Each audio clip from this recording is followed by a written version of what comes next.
古天樂同林峰主演嘅電影《尋秦記》，而家喺各大戲院現正上畫嘅。咁啊，唔知大家睇咗未啦？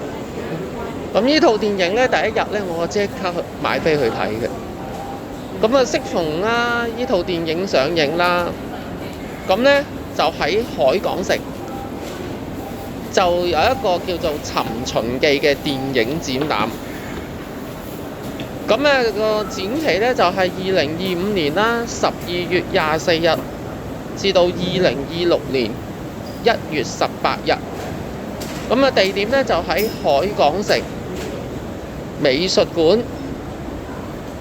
咁海港城美術館嘅地址喺邊度咧？就喺海港城海洋中心2街207號鋪嘅。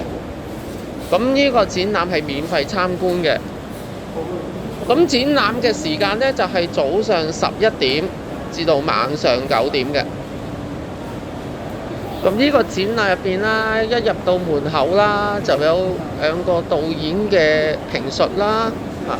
咁之後呢，就會有一個項少龍嘅兵馬俑。咁入邊呢，亦都有啲電影啦嘅道具啦，同埋電影嘅服裝嘅。咁有電影嘅照片嘅。